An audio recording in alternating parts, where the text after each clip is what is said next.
आज की वीडियो में हम बात करेंगे सोल और माइंड पर। जी हाँ, आपकी रूह और आपका जहन।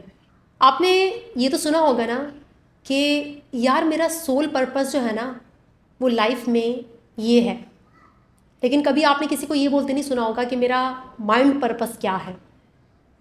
पर्पस हमेशा सोल पर्पस होता है, माइंड पर्पस नहीं होता। सोल को हम लोग साइकोलॉजी में सेल्फ कहते हैं। जी हाँ, self, self knowledge, self actualization, self confidence, self respect, self esteem, ये सारे जो भी सेल्फ से रिलेटेड कॉन्सेप्ट्स हैं ये आपकी सोल से रिलेटेड कॉन्सेप्ट्स हैं।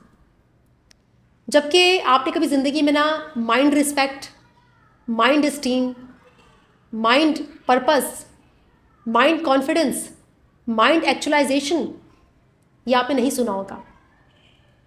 तो माइंड और सोल, इन दोनों के बारे में आज बात करेंगे कि सोल पर्पस कैसे हासिल किया जाता है, सोल पर्पस होता क्या है और माइंड के साथ क्या करना होता है। क्या माइंड का कोई पर्पस है या फिर उसके लिए कुछ और है। वैदिक एस्ट्रोलॉजी यानी कि ज्योतिष में जो आपका सेल्फ होता है ना, जो आपकी सोल है, उसे सन रिप्रेजेंट करता है, सूर्य। और आपका जो माइंड है, आपका जो मन है, उसको रिप्रेजेंट करता है मून। अब जहाँ पर भी आपके बर्थ चार्ट में सन होगा वहाँ पर आपका सोल पर्पस होगा, वहाँ पर आपकी आत्मा बसती है। और जहाँ पर आपका मून है, जिस घर में भी, वहाँ पर आपका माइंड है। अब जहाँ पर मून होगा ना वहाँ पर आपका मन लगेगा और वहाँ पर आप बहुत टाइम स्पेंड करेंगे, आपको बड़ा मज़ा भी आएगा, क्योंकि मन को खुश किया जाता है, मन को शांत किया जाता है, उसको रिलैक्स किया जाता है। या फिर जो हमारा मन होता है, हमारा माइंड होता है, वो बहुत चंचल होता है, उसको नई नई चीज़ें चाहिए, वो खुश हो जाता है, फिल्म देखता है खुश हो जाता है, अच्छा खाना खाता है खुश हो जाता है, दोस्तों के साथ टाइम गुजारता है खुश हो जाता है। हर बंदे का माइंड जो है वो डिफरेंट तरीके से काम करता है। लेकिन जहाँ पर बात आपके सोल की, आपके सेल्फ की आती है तो वहाँ पर बहुत मेहनत दरकार है, वहाँ बहुत मेहनत करनी पड़ती है, क्योंकि वहाँ पर बहुत सख्तियाँ हैं, वहाँ पर बड़े मसाइल हैं। अपनी सोल, अपने सेल्फ पर काम करना बहुत मुश्किल है। सेल्फ पर, सोल पर काम करने के लिए आपको जो रियल वर्ल्ड है वहाँ पर जाकर बड़े टफ मुश्किल काम करने होते हैं। मिसाल के तौर पर अगर फिल्म देखने से आपका मन खुश होता है, आपका माइंड खुश होता है, फ्रेश हो जाता है, मेडिटेशन करने से आपकी सोल खुश होती है, या फिर कुछ नया सीखने से, कुछ नई लर्निंग करने से ना आपकी जो सोल है, आपका जो सेल्फ है, उसको अच्छा लगता है, वो ग्रो करती है, उसको ग्रोथ मिलती है। तो मेडिटेशन करना और फिल्म देखना क्या ज़्यादा आसान है? फिल्म देखना आसान है, मन को खुश करना बहुत आसान है। मन आपकी माँ भी है, मन यानी कि मून आपकी मदर है। आपने देखा होगा कि अम्मी को खुश करना बड़ा आसान होता है। अगर आप प्यार से अम्मी को हग कर दें, दो प्यार वाली बातें बोल दें, अम्मी इमोशन है ना, वो खुश हो जाती हैं, उनको खुश करना बहुत आसान है। लेकिन वालिद साहब को, सन को, सेल्फ को खुश करना, उसका अप्रूवल हासिल करना बड़ा मुश्किल होता है। आप अपनी लाइफ में कुछ बहुत बड़ा अचीव करते हैं, कुछ बहुत बड़ा हासिल करते हैं गोल, तो ही आपको वालिद साहब की तरफ से शाबाशी मिलती है, बैक पर पैट मिलता है कि शाबाश। तो वालिद साहब को खुश करना बड़ा मुश्किल होता है, क्योंकि सेल्फ है ना, वो सन है, वो सेल्फ है, वो डिसिप्लिन है। वो आप डिसिप्लिन आप इतनी आसानी से तो हासिल नहीं कर सकते ना। हम ज्योतिष में अक्सर कहते हैं कि आपके बर्थ चार्ट में जहाँ पर भी सन है बैठा हुआ, जिस घर में भी, वहाँ पर आपका सोल पर्पस है। और जहाँ पर आपका मून बैठा है वहाँ पर आपका मन लगता है, आपका माइंड वहाँ पर रहता है, आप सोचते बहुत हो उस जगह के बारे में। चूँकि मन को खुश करना बहुत आसान है, डोपामीन देना पड़ता है, बस माइंड खुश हो जाता है, नई नई चीज़ें एक्सप्लोर करो तो माइंड खुश हो जाता है। तो बहुत से लोग ना सारी ज़िंदगी मन को खुश करते हैं, माइंड को सेटिस्फाई करते हैं, माइंड की सुनते हैं, माइंड पर ही चलते हैं। लेकिन जब आप अपने सोल पर काम नहीं करते ना, अपने सेल्फ पर काम नहीं करते, तो फिर यूनिवर्स जो है ना वो आपको घसीटती हुई आपके सोल पर्पस के पास लेकर जाती है। अगर तो आपको, आप इग्नोर कर रहे, आप अपने अपने इश्यूज़ को सॉल्व नहीं कर रहे, अपना ट्रॉमा हील नहीं कर रहे, अपना जो सेल्फ है उस पर काम नहीं कर रहे, अपनी ग्रोथ के बारे में नहीं सोच रहे, डिसिप्लिन नहीं बिल्ड कर रहे, आप उसके लिए कुछ भी नहीं कर रहे, तो फिर एक टाइम ऐसा आता है ना कि यूनिवर्स घसीटती हुई आपको लेकर जाती है आपके सोल पर्पस की तरफ। आपके बर्थ चार्ट में जहाँ भी सन है वहाँ आपका सोल पर्पस है। अगर फर्स्ट हाउस में सन है तो सोल पर्पस क्या हुआ? सेल्फ, फर्स्ट हाउस सेल्फ का है, आपका है, आपकी बॉडी का है। आपको अपनी बॉडी पे काम करना है, आपको वर्कआउट करना चाहिए, आपको मेडिटेशन करनी चाहिए, आपको अपने ऊपर काम करना है, स्किल्स बिल्ड करनी है, अपना ख्याल रखना है, क्योंकि सन फर्स्ट हाउस में आ गया ना, लगन में आ गया है, अपने ऊपर काम करना है। सेकंड हाउस में है तो सेकंड हाउस किसका है? फैमिली का है। आप फैमिली के बड़े होंगे, आपको फैमिली के लिए काम करना पड़ेगा, आपका सोल पर्पस है फैमिली के लिए काम करना। सेकंड हाउस आपकी वेल्थ का होता है, तो मतलब सोल पर्पस क्या है? आत्मा कहाँ लगती है? आत्मा लगती है पैसे, वेल्थ बनाने में, एसेट्स बनाने में। थर्ड हाउस में सन है तो आपका जो सोल पर्पस है वो बहन भाइयों के लिए कुछ करना, क्योंकि थर्ड हाउस सिबलिंग्स का होता है, कम्युनिकेशन का होता है, सबकॉन्शियस माइंड का होता है। मे बी आपको अपने सबकॉन्शियस माइंड पर काम करना पड़े, आपका सोल पर्पस अपने सबकॉन्शियस माइंड को समझना हो।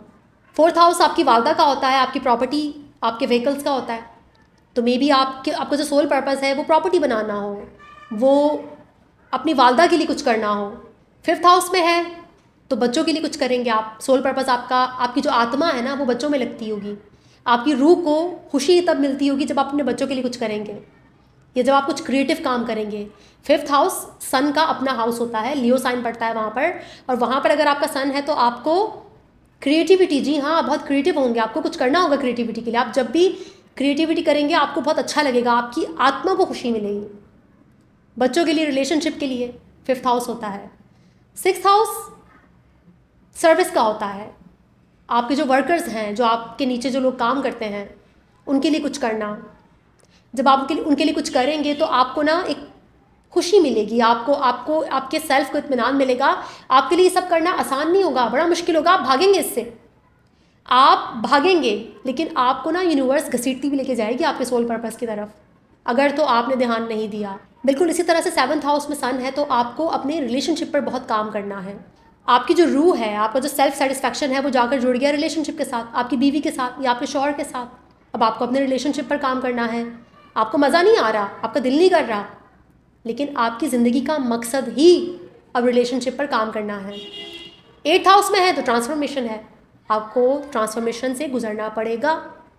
नाइन्थ हाउस में है तो फादर, आपकी हायर नॉलेज, आपकी मोरल वैल्यूज़, जी हाँ, आपको ये सब करना पसंद नहीं होगा, आपका दिल नहीं करेगा, लेकिन आपकी आत्मा की खुशी जाकर जुड़ गई है। अब आपका सोल पर्पस है कि आपको वालिद साहब के लिए कुछ करना है, और आपको मोरल वैल्यूज़ या फिर आपकी जो हायर नॉलेज है या जो हायर आपकी तालीम है, हायर एजुकेशन है, आपका सोल पर्पस जाकर वहाँ जुड़ गया। अब आपको हायर एजुकेशन हासिल करनी ही होगी। बिल्कुल इसी तरह से सन 10th हाउस में दिग्बल होता है, यानी कि डायरेक्शनल स्ट्रेंथ में होता है। अगर वहाँ पर सन है तो कैरियर, प्रोफेशन, आपका दिल करे ना करे लेकिन आपकी आत्मा जाकर बस गई है प्रोफेशन में। आपको कर्म करना पड़ेगा, आपको प्रोफेशन में अच्छा परफॉर्म करना पड़ेगा, और जैसे ही आप प्रोफेशन में इम्प्रूव करोगे आपकी सोल को सेटिस्फेक्शन मिलेगी। 11th हाउस सोशल नेटवर्किंग का होता है, आपके दोस्तों का होता है, तो आपकी सोशल नेटवर्किंग, आपके फ्रेंड्स, उन सब के लिए कुछ ना कुछ करके ना आपको बड़ी सेटिस्फेक्शन मिलेगी। वो आपका सोल पर्पस है कि आपने सोसाइटी के लिए कुछ करना है, आपको कुछ ना कुछ करना पड़ेगा सोसाइटी के लिए, अगर आपका 11th हाउस में सन है। अब सन अगर 12th हाउस में है तो 12th हाउस क्या है?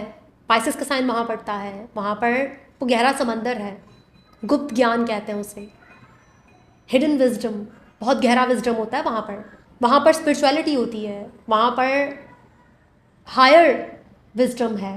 तो अब आपका सन वहाँ बैठ गया तो स्पिरिचुअलिटी, सेल्फ डिस्कवरी, अपनी ईगो को आपने कम करना है, ख़त्म करना है, आपको स्पिरिचुअल होना होगा, आपको स्पिरिचुअलिटी से अपने आप को रोशनास करवाना होगा, और वहीं से ही आपको self actualization, self confidence, self esteem आपकी अच्छी होगी। सोल पर्पस जुड़ गया वहाँ जाकर। तो ज्योतिष हमें यही सिखाती है, जब हम अपने बर्थ चार्ट में जाकर सन को देखते हैं कि वो कहाँ पर प्लेस्ड है, तो हम उस घर की एनर्जी को समझने की कोशिश करते हैं, हम उसे अपनी ज़िंदगी में उतारने की कोशिश करते हैं कि अगर 10वें घर में है सन तो प्रोफेशन में ही आपकी आत्मा है, वहीं पर आपकी सोल बसती है, आपको उस पर काम करना होगा, आपको उसको मज़ीद इम्प्रूव करना होगा। बिल्कुल इसी तरह से मून की भी कहानी है। मून बताता है कि आपका माइंड, आपका मन कहाँ लगता है, जिस पर हम अगली वीडियो में बात करेंगे। आज की वीडियो में हमने सोल पर्पस पर बात की। तो अपने सोल पर्पस को जानना और उसकी तरफ बढ़ना, उसकी तरफ काम करना बहुत ज़रूरी है, वरना जब हालात बनेंगे और आप मजबूर होंगे तो फिर आपको बहुत दिक्कत होगी। तो मजबूर होने से पहले ही अगर आप समझ जाएं तो आपके लिए आसानी और बेहतरी होगी। वीडियो को यहीं पर ख़त्म करते हैं, इंशाल्लाह नेक्स्ट वीडियो मुलाकात होगी। तब तक के लिए अपना बहुत ख्याल रखिएगा। Thank you so much.